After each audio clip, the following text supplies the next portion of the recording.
The wealthiest American of all time, real life Monopoly man. Follow me down the rabbit hole about John D. Rockefeller.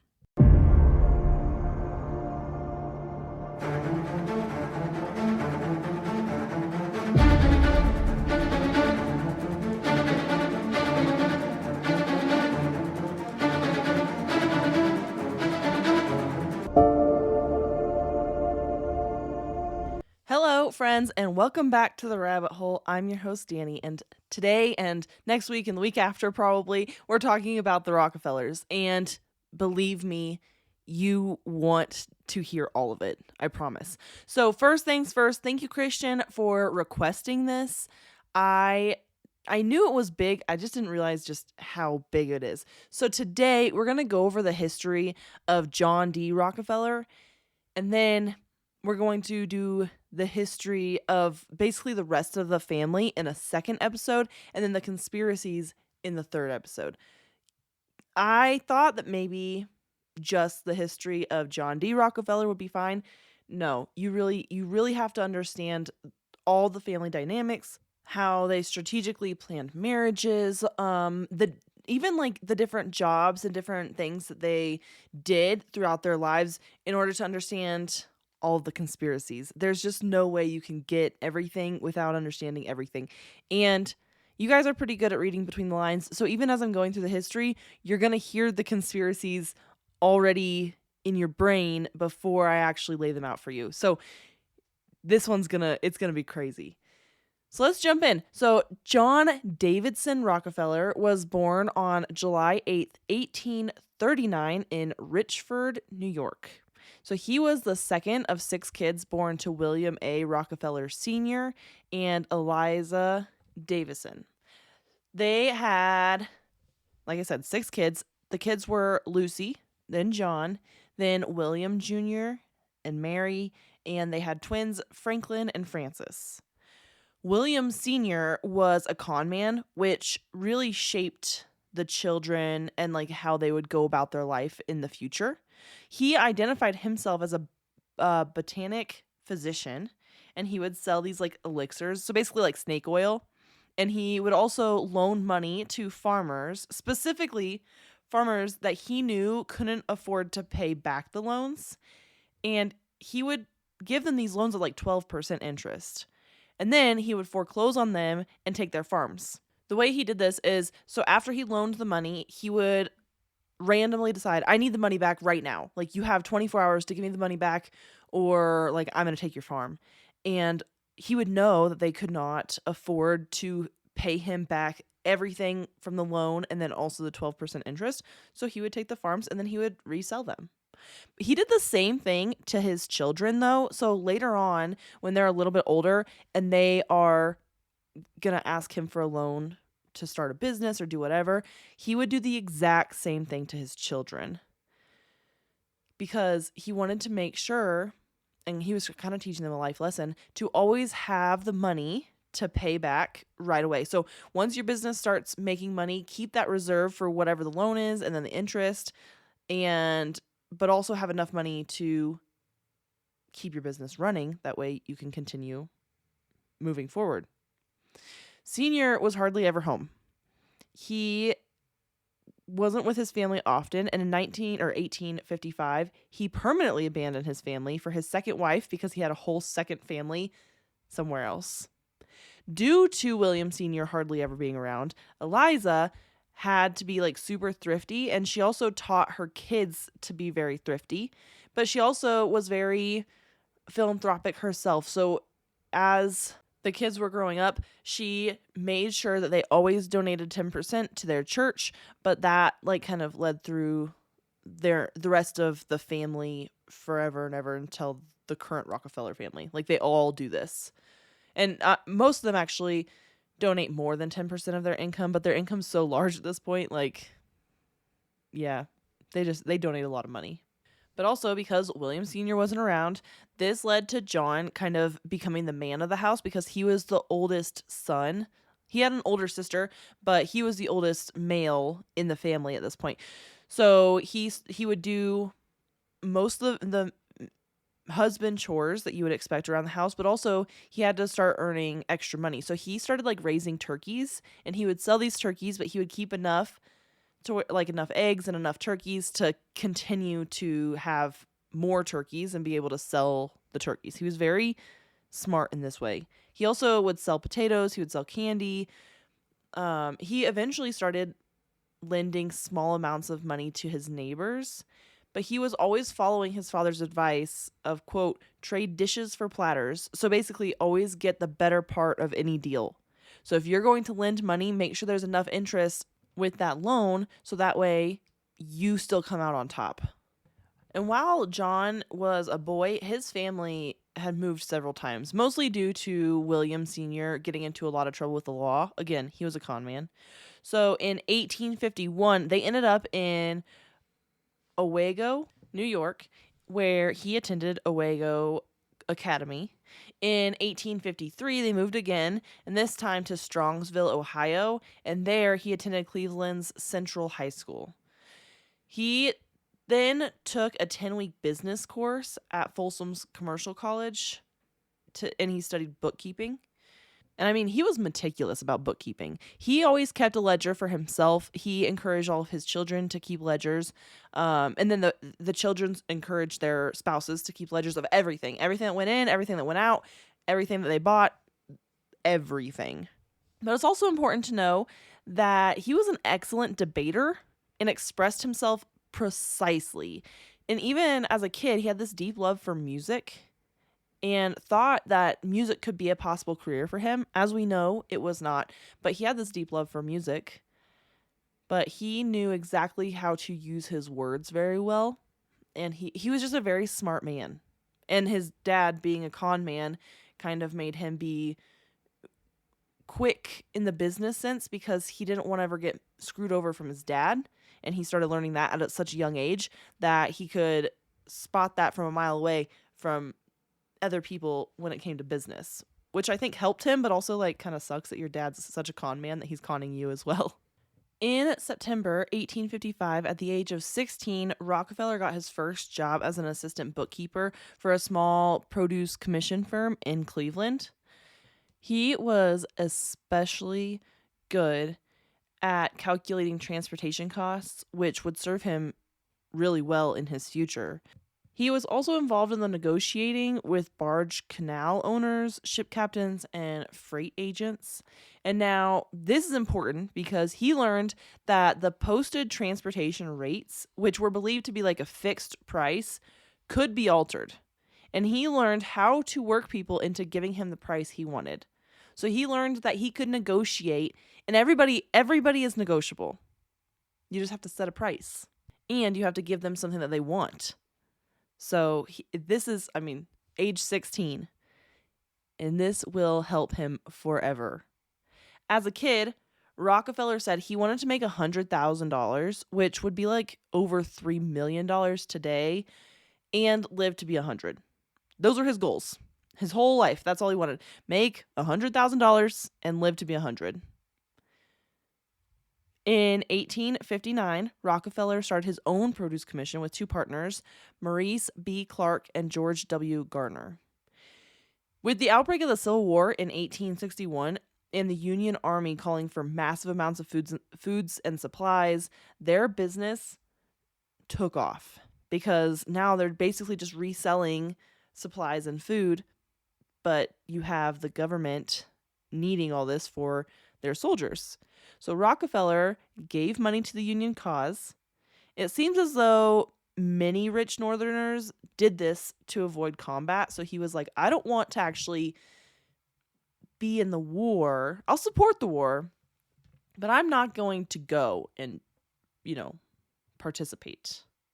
So that's how he kind of got out of that, was giving money to the cause. And in the second year of the Civil War, Garner withdrew from the company, and it became Clark and Rockefeller. When the war was nearing the end, Clark and Rockefeller started to look for something else because they knew that the wartime profits would end, and everybody knows that war brings money. So they were like, yep, that's not going to work for us anymore. That's when they looked into refining crude oil. The war had driven up the price of oil from 35 cents a barrel in 1862 to as high as $13.75 a barrel. And for reference, in today's money, that would be $417.60 a barrel. And as of January 25th of 2024, crude oil barrels right now are $79.28. So if you're curious, just the fluctuation between these barrels of oil, it's crazy. But because of these prices, it drove many people to be in the oil industry. And they didn't even have to be good at collecting oil. And actually, they would just blow holes in the ground and gather the oil, which was super wasteful because they would just they would gather whatever they could, and then but the oil is still flowing. It would just flow into the creeks and the rivers, and they would waste all this extra oil that they're not using because it's just getting away. They can't collect it all because they're doing it in such terrible ways. But there was also a market for refined oil because, there's a market for crude oil, but there's also the market for refined oil. And that process was more tedious. But the price for refined oil was about $13 a barrel in 1863. The profit margin was about $5 to $8 a barrel on refined oil. You have to remember, this is before cars. And so they're using oil for kerosene lamps, because it's also before electricity, but they weren't using oil for all the things that we use oil for now. Little did they know that was going to happen, but it hadn't happened yet. But not only was the profit margin decent, but the capital for a refinery wasn't that big. So it was only around $1,000 to $1,500 and only required a few men to run it, which $1,000, $1,500 at that time is a lot more than what it is now. So we're thinking $30,000 now, a little bit more than $30,000, but still to open a refinery, that's not that much money. So makes sense, right? In 1863, Clark and Rockefeller built an oil refinery and switched to the oil industry from the food supplies industry. The refinery was owned by Andrews, Clark and Company, which was made up of Clark and Rockefeller and a chemist named Samuel Andrews and Clark's two brothers. I'm not exactly sure why Rockefeller doesn't put his name into this. He likes to leave his name out. So there's a couple times later on he starts to add his name, but there's several times in his early career that it was so-and-so, so-and-so, and company, and that and company was Rockefeller. Anyway, that doesn't really matter. Most other refineries were keeping the 60% of the oil product that would become kerosene, and they would just dump the other 40%. Rockefeller was smart. He was like, we don't want to waste anything. So he would use the leftover 40% to make other things, such as lubricating oils, petroleum jelly, paraffin wax, different things. That way he was getting the most, the biggest bang for his buck. He was like, why waste it when we could for sure use it? And then we'll start marketing all these other things. Now, I'm not sure, so just kind of go with me here because I didn't put this in my notes. I'm not sure if petroleum jellies were big at the time, if paraffin waxes were big, lubricating oils, all these different things. I'm not sure if people were already using these things or if maybe they're around, but they weren't that big. I have a feeling that Rockefeller blew these things up. That way he could make more profit. Everything that I've learned about Rockefeller, he would create a demand.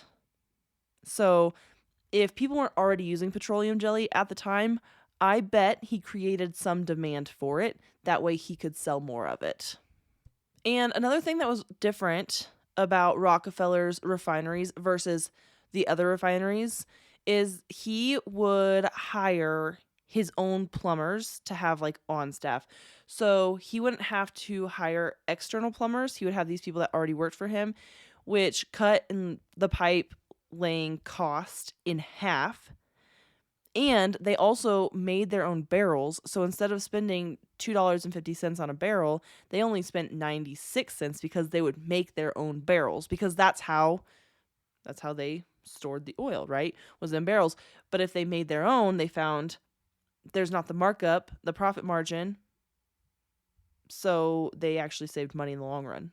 The more he could do in-house, the more he did in-house. Because if you didn't have to buy it from somebody else, you're not paying their markup price. So you're saving money and you actually now get to mark it up. You make more of a profit. In 1864, he married Laura Celestia Spellman. They called her SETI for short. I actually have found in all of my research, everyone had a nickname and nobody went by their real names because they used family names for almost everybody's name. So they had to have nicknames in order to differentiate between, later on we'll see like this Abbey and that Abbey and this other Abbey. Like they all had nicknames because there's too many Abbeys. But John D. Rockefeller and SETI, they went on to have 4 daughters and 1 son together. And we will get into their children later on. So don't you worry about them. We'll circle back. In 1865, Rockefeller bought the Clark brothers out of the oil business for $72,500, which today would be like $2.2 million. So remember, there was 3 Clark brothers, him and Clark, like the original Clark, that had been together for a while, and then Clark had brought on his 2 brothers. He bought all of them out for the same amount. I don't know what the Clark brothers went on to do, but they were gone now. So this left the company as Rockefeller and Andrews. I think he needed to keep Andrews because Andrew was the chemist. I don't know. But Rockefeller said about this transaction, quote, "It was the day that determined my career," end quote. Because now he could do everything he wanted to do the way he wanted to do it. And he was in a great place to make money post-war with the expansion to the west, with the growth of railroads and the oil-fueled economy. He was like, everything was just perfect at that time. In 1866, John's brother, William Jr., built another refinery in Cleveland and brought John into the partnership. So now they're like the Rockefeller family refinery. In 1867, Henry Morrison Flagler became a partner, and that established Rockefeller, Andrews, and Flagler. And this company was the predecessor of the Standard Oil Company. In 1868, Rockefeller's company was the largest oil refinery in the world. So you have to imagine just how big this thing is. However, by 1969, there was triple the amount of kerosene refining capacity than the market really needed. So that kind of created a situation for them. Don't you worry, I'm sure Rockefeller's got some plan for that. In 1870, Rockefeller abolished the partnership of Rockefeller, Andrews, and Flagler and formed Standard Oil of Ohio. And he expanded the company to be the most profitable oil company in Ohio and became the largest shipper of oil in the entire country. So his oil was going everywhere. One of Rockefeller's first big schemes to screw over the little guy was the Southern Improvement Company. And like I said, this was one of the first ones. He made it like his mission to screw over the little guy, it seems. But the railroads were competing for the business of transporting oil because it was such a big business, lucrative to be in. And in an attempt to create a cartel and control freight rates, Standard Oil teamed up with the Pennsylvania Railroad. So you have to think back to when he was just 16 and he was working for that food company, and he realized that the rates on shipping the food on the boats was negotiable. Same thing with the railroads, except now he could control it more because he had more money and he had more skin in the game. The South Improvement Company offered special deals for bulk customers, so up to 50% discounts or rebates. And this really fucked over the smaller companies because the freight prices were jacked up really high, so the small oil companies couldn't afford to pay them. But Standard Oil was a bulk consumer, so they would get discounts and priority. So if you were just like Joe Schmo down the road and you only needed to ship so much oil, you're going to have to pay outrageous prices to ship that oil, whereas Standard Oil, they're shipping all kinds of oil all over the country, right? So they're going to get priority and the better rates, which I feel like still happens now a little bit. But anyway, this plan didn't last long. because there were like boycotts, there was vandalism, other oil companies came forward, and everyone was like, nope, we're not doing this. And this caused the railroads to kind of like back off because they didn't want to be in the middle of a scandal, basically. So that kind of put an end to all that. Rockefeller was trying to make oil accessible to the everyday American because before 1870, oil was only for the wealthy because it was mostly whale oil, which was really expensive. But if you can provide oil at a cheaper rate, then more people can purchase it and have a bigger customer base.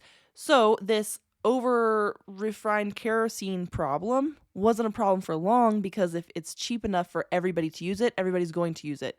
Whereas before in their oil lamps, they were using this whale oil, too expensive, right? Kerosene, easy. Everyone, like anybody can have access to kerosene.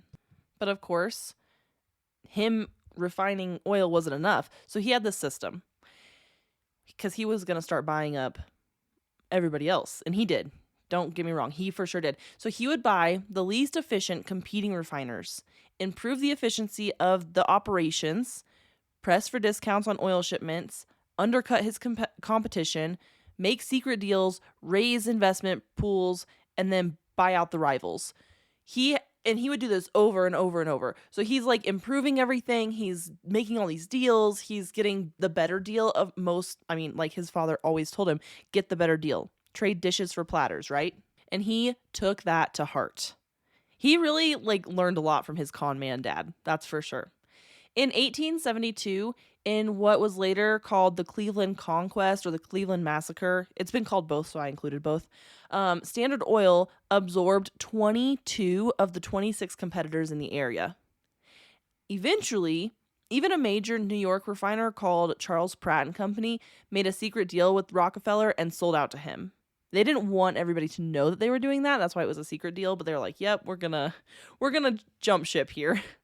They realized that there was really just no use in being in competition with him because he was going to win.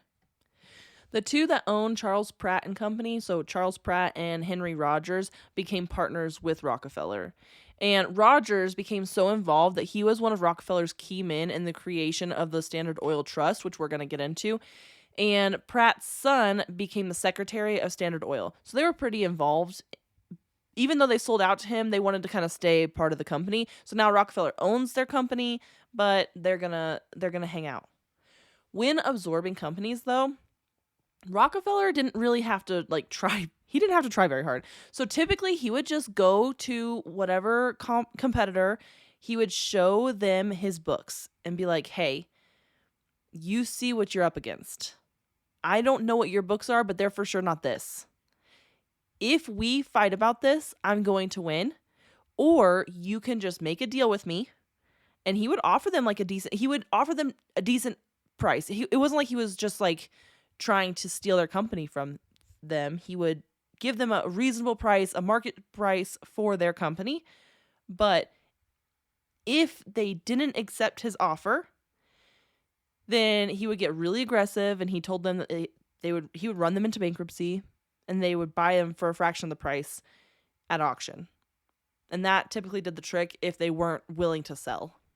And honestly, he was right. He could do that to these companies. So either you sell out to Rockefeller or you're screwed either way. So do the right thing. But of course, he didn't want to absorb all of his competitors. Instead, he saw himself more as a savior. So he wanted to absorb the weaker competitors to make the industry as a whole stronger. I mean, that was his rationale for it. By the end of 1870s, Standard Oil was refining 90% of the oil in the U.S. So they were large. But a problem occurred in 1877 when Rockefeller decided that pipelines would be a good alternative transportation mode to the railroad, which honestly makes a lot of sense. Again, he was always thinking really smart.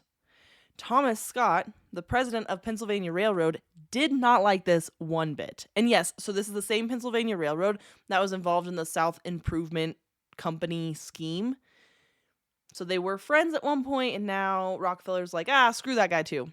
So Scott started to buy and build oil refineries and pipelines to compete with Rockefeller. And Rockefeller wasn't going to have that. No way. And honestly, Scott should have known how Rockefeller operated by this point, but he did it anyway. So Rockefeller stopped using Pennsylvania Railroad altogether and colluded with other railroads to start a price war.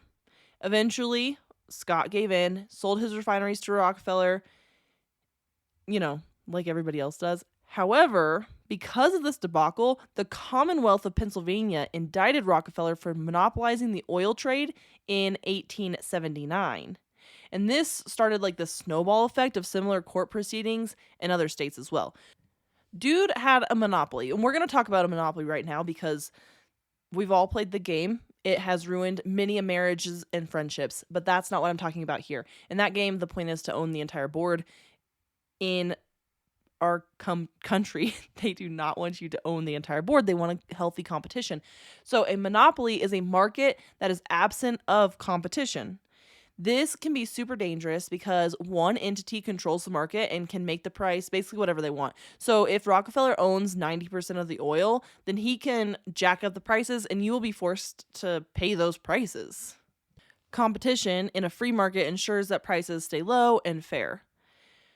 Due to the fact that Rockefeller owned 90% of the market, he was considered to have a monopoly on the market, even though he did not own 100%. He owned enough, 90%, that's quite a bit, that was a monopoly. And this would give way to this antitrust movement, because at the time, there was none of this. And honestly, he was the reason this movement happened, because we do not want one person to have a monopoly over something, especially as big as oil. Oil wasn't as big then, but I mean, look at our economy now, right? So how this antitrust movement came about is that Rockefeller couldn't own a company in one state and then operate it out of state for whatever reason. You couldn't incorporate in Ohio, for instance, and then operate in New York.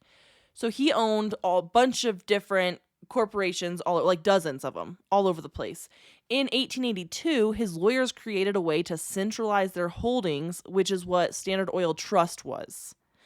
So basically, it was a corporation of corporations. One corporation that was like the parent of all the other corporations in all these states. It was a way for them to have one company instead of a bunch of different companies. There were 41 companies in the trust. This oil empire included 20,000 domestic wells, 4,000 miles of pipeline, 5,000 tank cars, and over 100,000 employees. Throughout the rest of the century, he was refining 80% of the world's oil. In the early 1880s, Standard Oil moved its headquarters to New York City. In 1884, Rockefeller provided major funding for Atlanta Baptist Female Seminary, named after his wife, who was an advocate for women and civil rights. And they gave so much to the school that the school was no longer in debt, and Rockefeller was known to give money and to be quite the philanthropist. He would often give to Baptist colleges because his mother was a Baptist, and she kind of ingrained this into their whole lives, like everything about their children. They always had to give 10% to their church. Well, he gave 10% to everybody. In 1890, Standard Oil was threatened by the Sherman Antitrust Act. This act was supposed to be used to control unions, but it would be essential in breaking up the Standard Oil Trust. Ohio was aggressive in the antitrust laws, which makes sense because that's kind of where Rockefeller started all of this. And in 1892, forced a separation of Standard Oil of Ohio from the Standard Oil Trust. Also in the 1890s, Rockefeller started to get into iron ore and the transportation, and this caused a rift with Andrew Carnegie, who was large in the steel business. I'm not sure if before they were friends or what, but they weren't friends after this. By 1900, the University of Chicago had gone from a small Baptist college to a world-class institution, and this was with the help of Rockefeller's $80 million. In 1901, J.P. Morgan bought Standard Oil's iron interests. And for context, JP Morgan had also bought Carnegie's steel assets. So JP Morgan was taking over like the steel business, also eventually the banks. That same year, Rockefeller founded the Rockefeller Institute for Medical Research in New York City, which later would become Rockefeller University. In 1902, at the age of 63, Rockefeller was retired, and he earned $58 million in investments that year. And that's over $2 billion today. In 1903, Rockefeller founded the General Education Board. And this was established to promote education at all levels across the nation, especially black schools in the South. In 1909, in New Jersey, the incorporation laws changed in favor of Rockefeller and his son, who was working with him at the time. They recreated their trust in the form of a single holding company. And this same year, they founded the Rockefeller Sanitary Commission. This was like an organization that was eradicated hookworm, which was really prevalent in like rural South areas. In 1910, his General Education Board funded the recommendations of the Flexner Report, and we'll get into that a little bit later. He held his title as president until 1911, when the Supreme Court found Standard Oil Company of New Jersey in violation of the Sherman Antitrust Act. He kept trying. He was like, we're going to have a trust. We're going to have all these companies. We're going to be good. And it kept falling through. He kept being in violation of the antitrust acts. So at this point, they still had 70% of the market of refined oil, but only 14% of the crude oil market. It was ordered that the company be broken into 34 new companies. So this would be companies such as Continental Oil, which would become Conoco, Standard of Indiana, which would become Amoco, and now is part of BP. Standard of California, which became Chevron later on. Standard of New Jersey, which would go on to become Esso and then Exxon. Standard of New York, which became Mobil and now is part of ExxonMobil because Exxon and Mobil became one, so on and so forth. So all these companies were broken down and like sold off. The breakup of the companies actually helped Rockefeller as his net rose and his personal wealth went up to $900 million, which is just over $29 billion today. That was a lot of money. In 1913, the Rockefeller Foundation was created, and this was to expand on the Sanitary Commission. The foundation focused on public health, medical training, and the arts, which all seem very weird. So this is where, you start to read between the lines, right? And I'm going to go over all these different things that he started to give money to, and I kind of already have.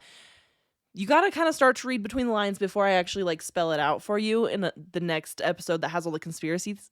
But why is he giving so much money to public health and medical training and the arts, right? At first you're like, oh my gosh, what a nice guy. This guy. So no, nobody just gives money, especially a guy who was so vicious in business and he was raised by a con man. He's not just giving money to give money to be a good person, right?